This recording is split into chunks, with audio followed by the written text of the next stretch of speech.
Hey guys, how are you doing? My name is Lena and welcome to another video. So before we get started, again, please check the description box below and sign some petitions. I will confess something. This wasn't the video that I was going to record today, but I feel like super tired and I wanted, I don't know, something faster to say something, and I decided to record this one instead of the other. But as you can probably see, I'm going to do the mid-year freakout tag. Yeah, I wasn't tagged by anyone, but I wanted to do this. And I saw Katie from Brightness Katie Reads and Emily from Books with Emily Fox uploading this, and I said, you know what? I want to do it too. And that's it. So, you know what? Let's get into the questions because it's fairly long tag. So the first one is best book you've read so far in 2020. Well, this was a pretty hard one. I won't lie to you. Whoa, there's a fucking helicopter. With some consideration, I realized that yeah, a couple of books made me feel something this year, but nothing like this one. I mean, I cried like a baby 2 days straight because it took me 2 days to read the last 200 pages because I was sobbing uncontrollably every time that I tried to read this. I've mentioned this book a couple of times in my channel. I mean, it's fucking great. I'm sorry that you didn't like it. I'll give you this warning. This book has this kind of climax, the great battle on the middle, and then you deal with the consequences of war afterwards, and it's so heartbreaking.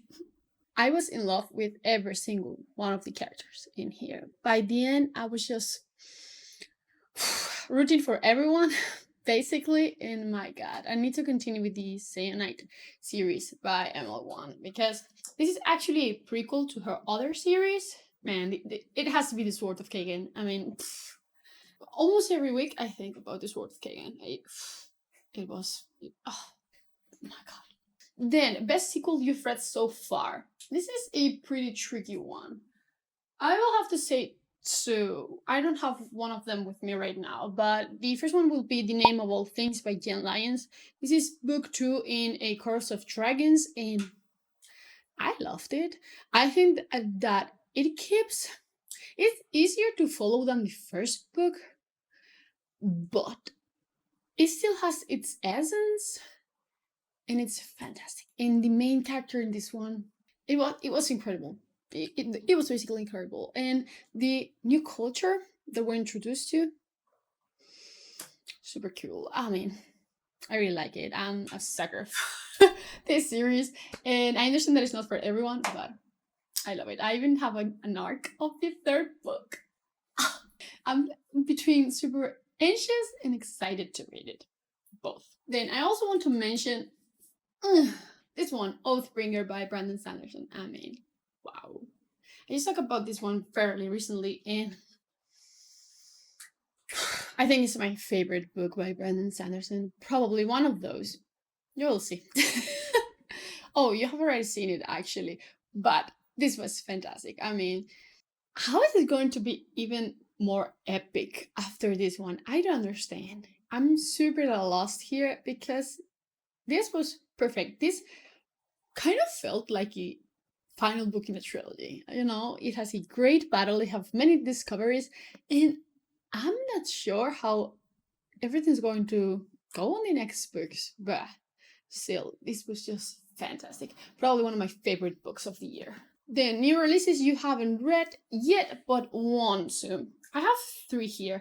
One will be Along the Razor's Edge by Robert J. Hayes. This is a indie book, and I've been wanting to read this since it first came out, but Amazon here decided that it wasn't available, and that's it. And I think that they restocked it last week, and I'm planning on buying it before I move because I'm on the middle of moving and it's awful. But yeah, I keep buying books because of the whole stress. The other one will be The Obsidian Tower. This seems fantastic. It came out this month, a couple of days ago actually, and I'm just so excited to read this one. And the last one I already own it. This is The House of Dragons by Jessica Clues, and this is about a magical tournament with dragons. It sounds amazing, I know, but yeah, I'm super excited to read this one. I almost ditched my TBR and started reading this one this month, but I need to commit to my previous TBR. But yeah, I think that this one is going to be great, actually. So hey guys, while I was editing this, I just realized that I didn't include one of the questions, which is when is my most anticipated release for the last half of the year. They are basically Rhythm of War by Brandon Sanderson, The Burning God by Arif Kwan, and The Devil on the Dark Water by Stuart Turton, who is the author of The Seven Deaths of Evelyn Hardcastle, and it's one of my favorite books. Well, it is my favorite book, so yeah. Biggest disappointment. I have to say that I haven't had like that many disappointments this year yet, at least. But it's definitely Book of Collie by Emma Carey. I was so disappointed with this one. I still gave it like 3 stars, but still, it's not by any means a bad book, but it wasn't what I was looking for. I had like this idea on my mind about how it was going to go, but it didn't meet those expectations. So, I mean, I will continue with the series. I think that it's going to improve now that we are finally out. I'm just so sad that I didn't love this, and I love the book, even though it has this fucking shit that is super annoying. Then, number 6, biggest surprise. I have two for this one, and they are both YA books. The first one is A Curse So Dark and Lonely by Bridget Kimmer. I'm not a romance reader by any means, but this one, I mean, it's not like a full romance book, but it's a huge part of it. I mean, it's a retelling of The Beauty and the Beast. This was so surprisingly good. I mean, I read it in one day because it's so, I don't know, I don't even know what it has, but it's super entertaining. And the sequel, it's the same thing with the sequel. It's just like, you grab it and you need to know what is going to happen, basically. And I have to say that I loved the main character in here. And it's kind of hard sometimes to love the main character, but she was fantastic. I will say that I enjoy. It's not my favorite thing of, by any means, but it was still super solid and super good. But this one is one of my favorites for sure. This is Crown of Feathers by Nikki Paul-Preto. This was such a surprise, and it was so damn good. I think I liked more the first one than the sequel, but this was amazing. I mean, the characters, the plot, the world, the magic, the animal companions, because we have phoenixes, of course. It was great. The relationship dynamic between the characters, everything. This book was so solid, and it's so underrated. It's just so underrated. I literally can't wait for the third one because I think that is going to blow my mind, and I can't really wait. But yeah, please, if you have any interest in reading Crown of Feathers, do it, please, because you won't be disappointed. Then, favorite new author, or new to you, basically. But I have also two. I know I have such a hard time picking these ones. But the first one will be Fonda Lee, the author of Jade City. I have been already stuck in her other books, and I think that I'm going to enjoy them also. I feel like shit. But yeah, I think that her writing style and the pacing in her books are great for me. Are the right thing for me. So I'm super excited to keep checking some other books by her. And she has like 2 other series actually, which I had no idea, but I'm super excited. And the other one is going to be Grady Hendrix. It's the first time that I said it right. Is the author of A Books Club Guide to Slaying Vampires, and I already own another one of his books because I think that the premises of his books are my thing. He's a male? Is he a male? I don't know if he's a woman. Yeah, he's a dude. I'm just super into it. I thought that the storytelling in this one was top notch, and I'm just super excited. And I know that he has this um kind of thing where he just puts disgusting scenes, one disgusting thing in each of his books, and after the one with the cockroach in this one, I don't know if I'm ready, but still, I think that they're going to be exactly what I like. Then, newest fictional crush. Well, this might not come as a surprise to you, but the first one that I'm going to say is Cass from Crooked Kingdom World, Six of Crows. But I read Crooked Kingdom this year. I went into a binge of the whole Grishaverse in 1 week, and I spent just reading that between the last week of December and the first week of January.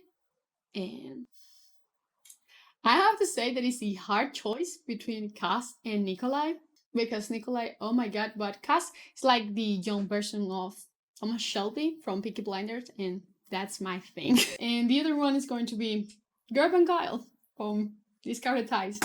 I hate him and love him at the same time, and it's so frustrating. But I like him so much. It's really weird.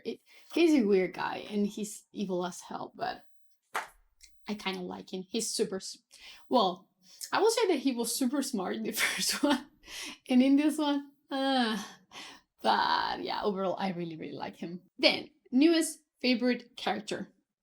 Where's the other one? I got another one.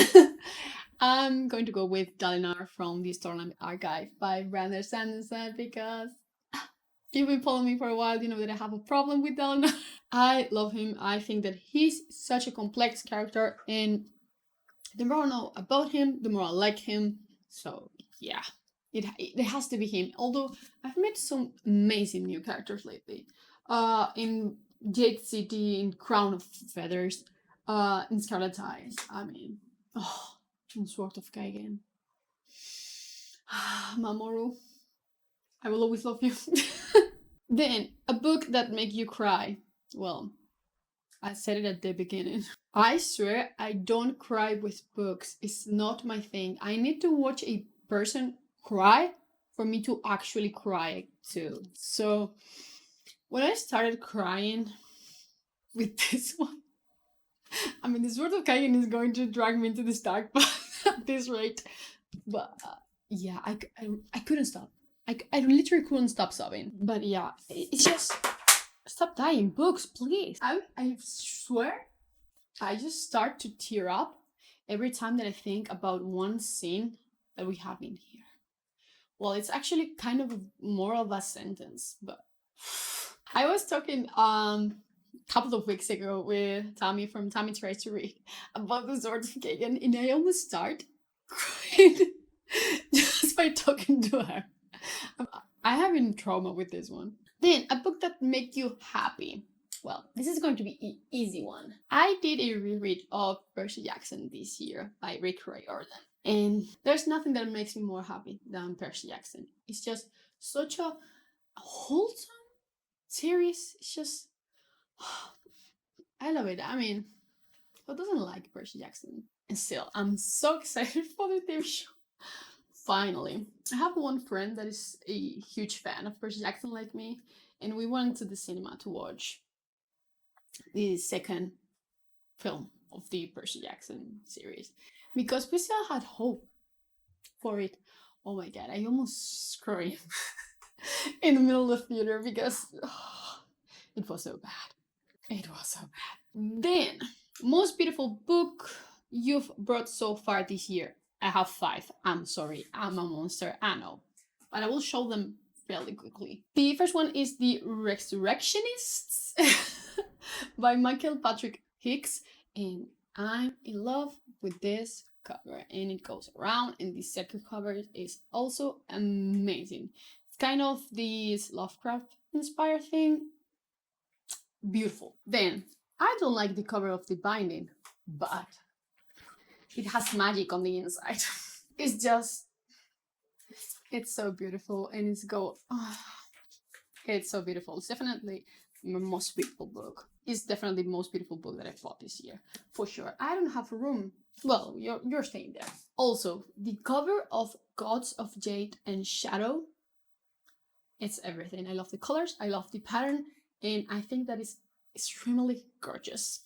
And you haven't seen this one yet, but I bought this leather bound Canterbury Classics edition from Science Fiction in Fantasy, and it's just so beautiful and heavy. It has golden sprayed edges, but yeah, it's super pretty. Ugh! This is probably super stupid, but I'm obsessed with this cover. This is Death by Dumpling by Vivian Chen. This is a series about murders in this noodle shop, apparently. And I'm obsessed. All of the covers are food, and I don't know what it is, but I'm totally obsessed with it. And now, the last question is, what books do you need to read by the end of the year? Well, I would really love to. It's behind that. Too much. I would really like to read The 12 Kings of Sherakai by Bradley Blue something. And I've been holding to this book for, I don't know, 1 year, 2 years, and I've always tried to start it, but the font is so small in the paperback that every time that I start it, I just put it back. But I would really like to start the series. Then also, this is a YA series, but I would really like to start it because I keep hearing so amazing things about it. This is an Ember in the Ashes by Sabaa Tahir, and I don't know, but the more I think about it, the more I think that I might actually like it. Because of the whole kind of Roman-inspired thing, I think it might work for me. Then also, Theft of Swords by Michael J. Sullivan. I own the entire series. And I don't buy series that I haven't read, but I own the entire series. So I'm pretty sure that I'm going to like it, but it's still on my to-do list. I'm so sorry. Then also, I should read Tiamat's Wrath by James A.C. Corey, book 8 in The Expanse, but I'm not ready. I'll probably read it this year because the 9th one is coming out this year or next year. So I will have to, but I'm so not ready to let go of this series. No, I totally refuse. And I suffer so much because the main characters are pretty old already, and I suffer so much. Every time they are, oh, we are so old for this. And it's just like, no, don't say that. And also the third book in the Lycanos trilogy, The Light of All That Falls by James Islington. I'm still waiting for the paperback to come out. Well, the version of the paperback that I own, but it's not coming out until October. Yeah, I've been trying to read this since December of last year. But yeah, why choose an answer when you can have 5? That was all. I was supposed to tag people, but because no one tagged me, you're all tagged, like me. Do tag. Don't wait for someone to tag you. But yeah, that's basically all. I still need to do so much before the end of the year. Oh my god, I'm stressed out just by thinking about it. But yeah, that's going to be all for today. I really hope that you enjoyed it, and I will see you in the next one. Bye!